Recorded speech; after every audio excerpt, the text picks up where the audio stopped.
Sarah Lockwood Pardee is thought to have been born in 1839 in New Haven, Connecticut, yet her exact date of birth remains unknown. Her parents were Leonard Pardee and Sarah Burns, and she was the fifth of their 7 children. She came from a progressive, free-thinking upper-middle-class household. Her father Leonard worked as New Haven's bathing house manager and later found success as a finished carpenter. This led to Sarah's inspiration for wood detail later on in life. Leonard's keen business sense allowed him to earn very good money. By the time the Civil War broke out, he made a fortune for his family by supplying the Union Army with ambulances. With her father's influence, young Sarah became somewhat of a child prodigy, excelling in all areas of education. By the time she was 12, she had already learnt Latin, French, Spanish and Italian. Furthermore, she demonstrated notable musical, mathematical and scientific skills. She was also considered to be remarkably beautiful and was even known as the Belle of New Haven, in spite of her small size, only being 4 foot and 10 inches tall. Besides her intelligence and social class, various other factors influenced her upbringing and beliefs. Perhaps most significantly was her enrollment at Yale College, now known as Yale University. From a young age, she attended Young Ladies Collegiate Institute, which was the only institution within the college that accepted female students. At the time, Yale College was seen as progressive and had a Freemasonic, Rosicrucian type of thinking. Moreover, several members of her family belonged to the Freemasons. At Yale College, the auntie of Sarah's friends was the American writer Delia Bacon. She attracted fame by writing an essay theorizing that the author behind Shakespeare's works was actually Sir Francis Bacon. This gave birth to the Baconian theory, and other writers at the time shared her beliefs, including Ralph Waldo Emerson and Mark Twain. Yet nowadays, this theory is thought to be untrue. All of this influenced Sarah's worldview and her life's future work. On the 30th of September 1862, Sarah wed William Wirt Winchester, a wealthy young man who she had known since childhood. William was born on the 22nd of July, 1837, in Baltimore, Maryland. His mother was Jane Ellen Hope, and his father was the businessman and politician Oliver Fisher Winchester. Shortly after young William's birth, the family moved to New Haven, which led to the Winchesters establishing a family fortune. It's likely that the couple first met at New Haven's First Baptist Church while they were still children. Furthermore, William's sister Annie was Sarah's classmate at the Young Ladies Collegiate Institute. Just like Sarah, young William also studied in a branch of Yale College.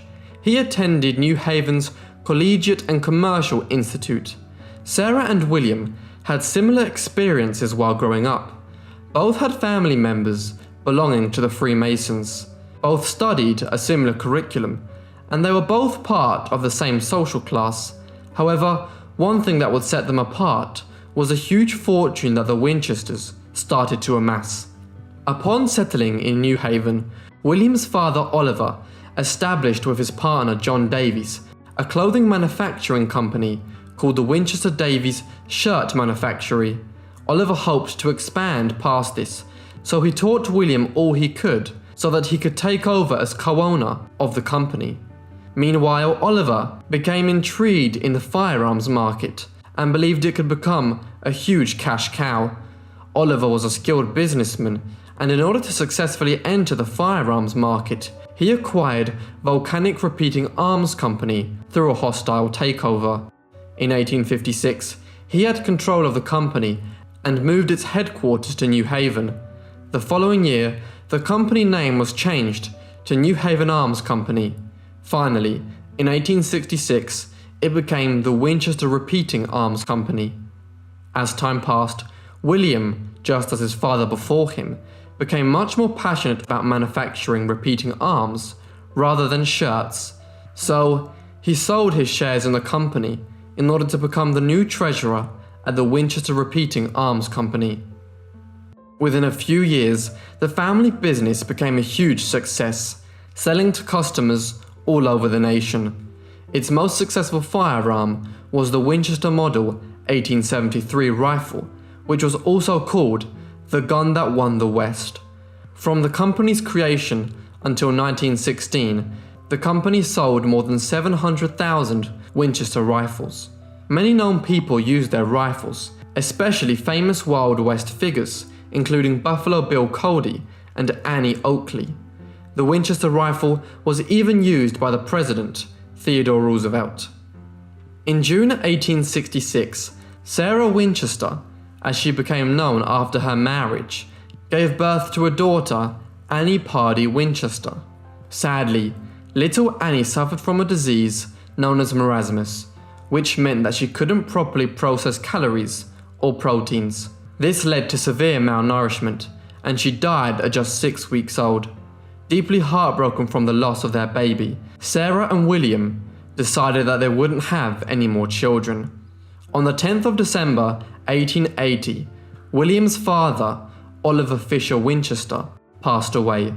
By now, the Winchester Repeating Arms Company was worth a fortune, and in his will, he left the company to William, as he was his only male-born son. However, death had no mercy on the family, as just a few months later, William died on the 7th of March, 1881, aged 43, after a long battle with tuberculosis. As a result of these two passings in quick succession, Sarah became one of the wealthiest women in the world. The fortune she inherited was worth approximately $20 million, equivalent to $550 million nowadays. Furthermore, she received 50% ownership in the Winchester Arms Company, which generated a passive income of $1,000 per day, about $27,000 in today's money. After this life-changing event, Sarah decided to go on a 3-year world tour, as was popular at the time. In 1886, the local newspaper, the New Haven Register, stated that Sarah had been removed to Europe. Where she went and what she did during her years travelling the world is unknown, as there's little information about her adventures while voyaging around the globe. Yet, some reports allow us to speculate what she got up to, at least for some of the trip. During the 1880s, coal Freemasonry was developing in France. This allowed male as well as female membership. Furthermore, many cases were springing up regarding strong leader-like women gaining access to Masonic lodges, even though Freemasonry traditionally forbade women from joining. It's likely that while in France, and perhaps in other parts of Europe, she spent time with the Freemasons, especially when considering her high social status and mastery of the many European languages. It's also thought that she visited various architectural sites that would later inspire parts of her house design, in particular Freemasonic symbology, as well as Rosslyn Chapel in Scotland. Not only was she intrigued by the chapel's structure, but also by the fact that it had strange staircases leading nowhere. Once back in the United States, she left New Haven, settling in the San Francisco Bay in the state of California in 1884. Shortly after this, she purchased an 8-room cottage in San Jose, which came with 160 acres. The main reason for this was in order to be close to her various Pardee relatives, who had moved to the area during the gold rush of 1849. Not too long after buying the farmhouse, Sarah hired a crew of 20 carpenters to begin a massive construction project, which would last until her death. Sarah made sure that work on her house was done non-stop, and because of this, there was always someone on shift. As her house was expanding every passing minute of every single day, it wasn't long until the house grew into a gigantic mansion. In some areas, the house was even 7 stories tall. In total, the mansion had between 500 to 600 rooms. Yet, although the house was unique, with a beautiful Victorian style, it had many bizarre features. Also, As her mansion continued to grow in size, locals questioned why Sarah Winchester would go to such lengths to build such a strange house and waste away at her fortune. Rumors state that following her late husband's death, she went to see Adam Coons, a known medium. It was through Adam that Sarah supposedly learnt that the angry spirits who had been killed by the Winchester rifle cursed her with a family fortune. They required her to build them a mansion and never stop. Sarah feared that if she didn't do this, they would take her life. Legend states that in her San Jose home, which was expanding by the day, Sarah would go to her seance room almost every night and communicate with the spirits using Ouija boards and planchettes. This way, the spirits who cursed her could give her building instructions. Nevertheless, Sarah was an intelligent woman, so while building the Winchester mansion, she confused the evil spirits by implementing strange house features.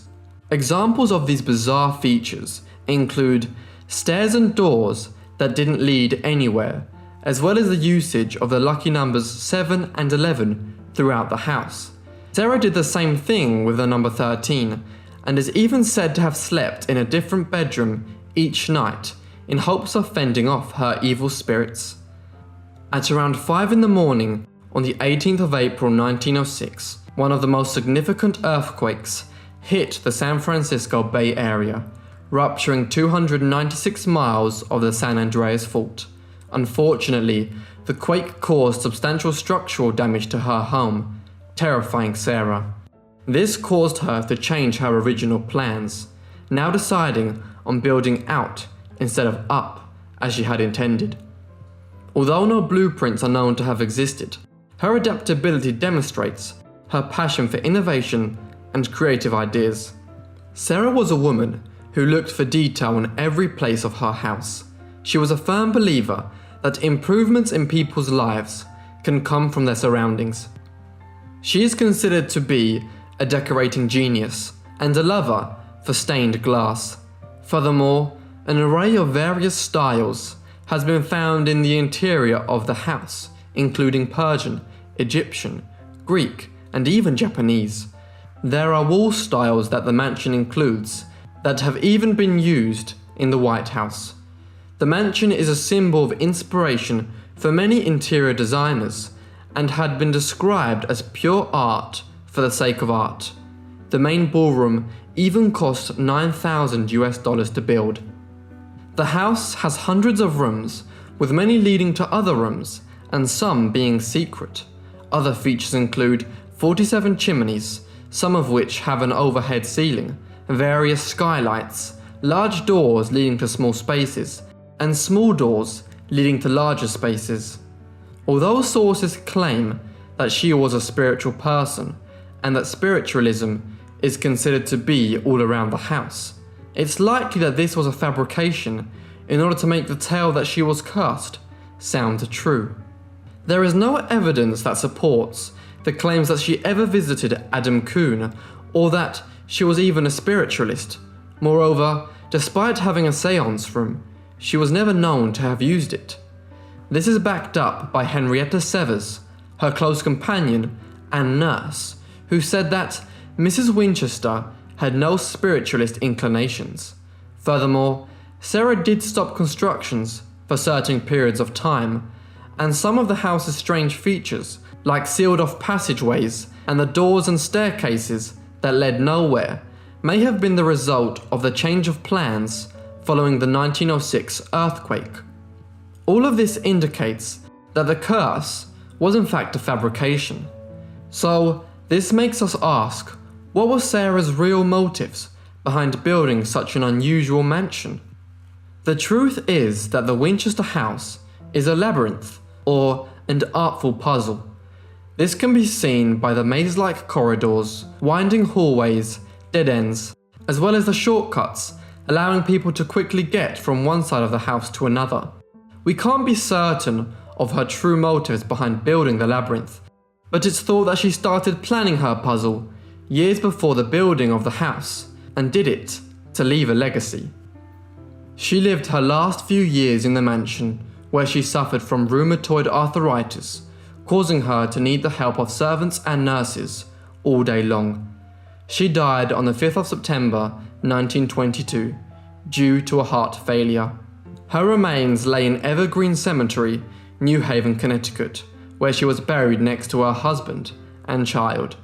In her will, Sarah left all of her possessions, excluding the house, to her niece. The Winchester mansion was not actually mentioned in her will, and so it was later sold at auction to a local investor for over $135,000, around $2 million today. The mansion has been open to the public as a major tourist attraction in California since 1923, with guides having told her story millions of times. Yet, to increase customers, they prefer to tell the tale of her mysterious curse.